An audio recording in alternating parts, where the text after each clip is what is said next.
હર હર મહાદેવ બધાને કેમ છો તમે બધા મજામાં દોસ્તો તો સ્વાગત છે તમારા બધાનું ફરી એકવાર મારા એક નવા જ વિડીયોમાં. શનિ રોજ જેમ કે તમને બધાને ખબર જ છે કે રજા હોય છે. આજે હાલમાં છે શનિવાર અને બપોર પછી પપ્પા ઘરે આવ્યા હતા તો મને પપ્પાએ કીધું કે કાલે લગભગ કે આપણે ગામડે જવાનું રહેશે બરાબર. ગામડે જવાનું છે અને મારા એક પ્લાન એ હતો કે ગામડે જવાનું તો ભલે ઠીક ચાલો જવાનું છે, કાલે સવારમાં જઈને સાંજે લગભગ પાછું આવવાનું છે બરાબર છે. તો રાજભાઈ નવી સ્માર્ટ વોચ લીધી, તમને બધાને ખબર જ છે બરાબર. રાજભાઈ નવી સ્માર્ટ વોચ લીધી છે. મારી પાસે જો કે વોચેસ તો ઘણી બધી પડી છે ઘડિયાળ, પણ રાજભાઈ નવી લીધી છે તો એ વિચાર છે કે કાલે ગામડે જાવ ને એટલે એ લઈ જાઓ બરાબર. તો હમણાં રાજભાઈના ઘરે જાવ ને એ વોચ લઈ આવીએ આપણે બરાબર ને, ચાર્જિંગ બાર્જિંગ કરી નાખીએ સાંજ સુધીમાં, સવારે પાછા લઈ જાવી બરાબર. વાળ થોડાક ખરાબ થઈ ગયા છે પણ હવે આજ સાંજ સુધીમાં જો કે શનિવાર છે, નકરી આજે આનું કંઈક કરી નાખે. કાંઈ નહીં આનું તો કાલે સવારમાં જો કે દાવાનું છે ને ત્યાં ઉદાના વાળ બધા સરખા સેટ કરાવી નાખશું આપણે. સેટ થઈ ગયા છે ઘરે બરાબર. બહાર જવાનું લગભગ જરૂર આપણે નહીં પણ પડશે તો જઈ આવજો. તમે તો કન્ટિન્યુ બન્યા રહેજો. અને હાલમાં 5 વાગી ગયા છે તો રાજભાઈ ફોન કરવી અને પૂછી લેજો ફ્રી હોય તો એમના ઘરે જઈએ ને સ્માર્ટ વોચ લઈને પાછા આવી. તમે બધા જોયેલી જ છે બરાબર, તો એ કાલ પહેરીશ, તમે જોઈ લેજો. તો ફટાફટ રાજભાઈના ઘરે જઈને આપણે સ્માર્ટ વોચ લઈ આવી બરાબર છે ને. ગાઈસ રાત થઈ ગઈ છે અને હું હાલમાં નાઇટ કપડામાં આવી ગયો છું કારણ કે શર્ટમાં ગરમી બહુ થતી હતી એટલા માટે. અને રાજભાઈના ઘરે હમણાં ગયો હતો અને સ્માર્ટ વોચ પણ લઈ આવ્યો છું. જો સ્માર્ટ વોચ લઈ આવ્યો છું અને કાલ સવારમાં આપણે જવાનું છે આપણા મુંડી ગામમાં ફરી એકવાર બરાબર છે. તો તમને ફટાફટ હવે સવારમાં મળું. A few moments later. હે ગાઈસ, તો સવાર થઈ ગઈ છે અને હાલમાં તો 6:30 જેવું થઈ ગયું છે. એવું જો કે 6 વાગે આવી ગયો તો ના જોઈ ફ્રેશ થઈને તૈયાર એકદમ થઈ ગયો છું અને ટાઈમ થઈ ગયો છે તો પપ્પા ને બધા બાજુના રૂમમાં તૈયાર થઈ ગયા છે. તો અહીંથી હવે આપણે જવાનું લીધું તમને ખબર છે મુંડી ગામમાં. તો રેડી છો ને તમે બધા બરાબર છે? જોઈ લો હાલમાં વાગી ગયા છે સવારના 6:30 અને બતાવી દો તમને. તો ગાઈસ સવાર થઈ ગઈ છે જેમ કે તમને બધાને ખબર છે. તો હવે તૈયાર થઈ ગયા છીએ તો હવે ફટાફટ આપણે જ્યાંથી જવાનું છે અહીંયા પહોંચ્યા અને ત્યાંથી પછી આપણે જઈએ સીધા આપણા મુંડી ગામમાં બરાબર. તો હવે તમને ડાયરેક્ટ હું લગભગ મળીશ મુંડી ગામમાં જઈને, તે આપણા ગામડે જઈને બરાબર. હાલો અત્યારે સીધા જ આપણે જઈએ આપણા ગામડે. તો ગાઈસ કલાકનો સફર કરીને હું પહોંચી ગયો છું મારા ગામડે અને હાલમાં તો રોડ ઉપર જઈ રહ્યો છું. ઘરે જઈને જો કે કંઈ છે નહીં પણ ઘરે તો પોગવું પડશે હલતા હલતા. થોડુંક બાકી છે, હમણાં ઘરે પોગી જાવ બરાબર. પછી ઋતુભાઈને મળીએ, ફોન કરીએ અમને તો કે એને ખબર નથી હું આવી ગયો છે. બાકી તો હમણાં એને મળીએ બરાબર. કન્ટિન્યુ બન્યા રહે, તડકો લાગી રહ્યો છે પણ કાંઈ નહીં, હમણાં ઋતુભાઈ સાથે તમને મળું.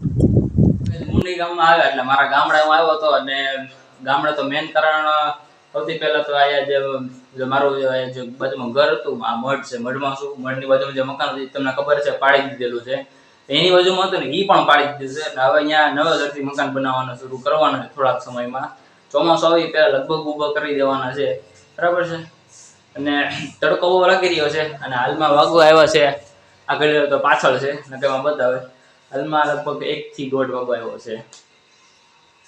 1.5 જેટલો વાગવા આવ્યો છે અને ટાઈમ પણ બહુ થઈ ગયો. બપોરનો ટાઈમ છે અને આપણે સિટીમાં તો ઓછો તડકો લાગે ભાવનગરમાં, પણ ગામડામાં સૌથી વધારે તડકો લાગે બરાબર. તડકો તો અહીંયા છે પણ હું અહીંયા બધા માપેલા છે તમને બતાવું દો. બધું ખુલ્લું કરી નાખ્યું અહીંયા.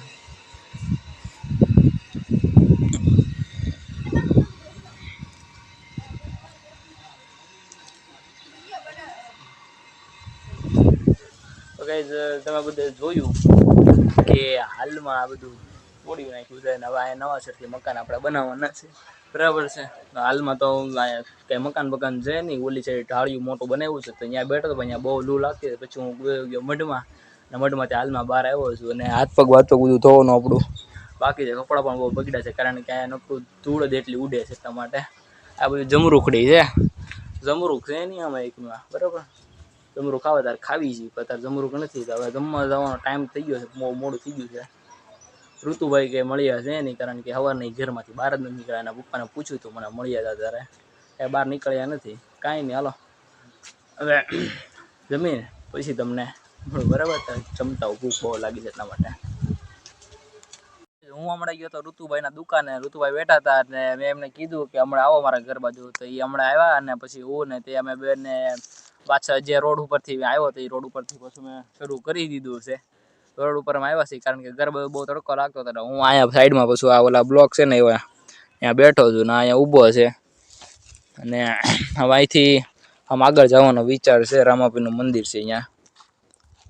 રામાપીરનું મંદિર છે અહીંયા જવાનો વિચાર છે. તો અહીંયા જઈએ. દર્શન લગભગ નથી કરવા, બહારથી દર્શન કરી લઉં અને પછી ડાયરેક્ટ આગળ જઈએ. બીજે તળાવ છે અહીંયા, તળાવ જઈને પછી પાછા આવીએ. બરાબર. તો ગાઈઝ અમે આગળ કાંઈ બહુ ગયા નહોતા કારણ કે આગળ બહુ તળાવમાં પાણી પણ જોવા જેવું કે હતું નહીં. તો પછી રામાપીરના મંદિરે બેઠા. એકાદી બે ગેમ રમી. થોડોક ટાવર આવ્યા એટલે આમાં એવું છે ગામડામાં ટાવર અંદર નથી આવતા, બહાર નીકળીને તો આવે છે રોડ ઉપર. તો અહીંયા પછી ગેમ રમતો હતો અને પછી ફોન આવ્યો ઘરે આવો ભાઈ કામ છે તો એ જાય ઘરે. અને બપોરનો ટાઈમ પણ થઈ ગયો અને બપોર પછી 4, 5, 5:30 જેવું થઈ ગયું છે. લાગતું નથી 5:30 જેવું થઈ ગયું પણ ટાઈમ તો થઈ ગયો છે. એટલે હવે આપણે ભાવનગર જવાનો પણ ટાઈમ થઈ ગયો છે. તો ઋતુભાઈ હવે મળીએ ત્યારે આપણે. બરાબર, હાલો ત્યારે ફટાફટ ઘરે જાઓ. તો ફાઇનલી ગાઈઝ હું આવી ગયો છું ઘરે. અને મુંડી ગામમાંથી આપણે ધોલેરા મુંડી ગામમાં ગયા હતા અમારા ગામડે. ત્યાંથી નીકળતા આપણે મુંડી ગામમાં નીકળતા વાગી ગયા હતા 7 અને ઘરે આવતા 10 વાગી ગયા છે. નાહી ધોઈને ફ્રેશ થવાનું તો સૌથી પહેલાં હતું તો ફ્રેશ થઈ જઈશ.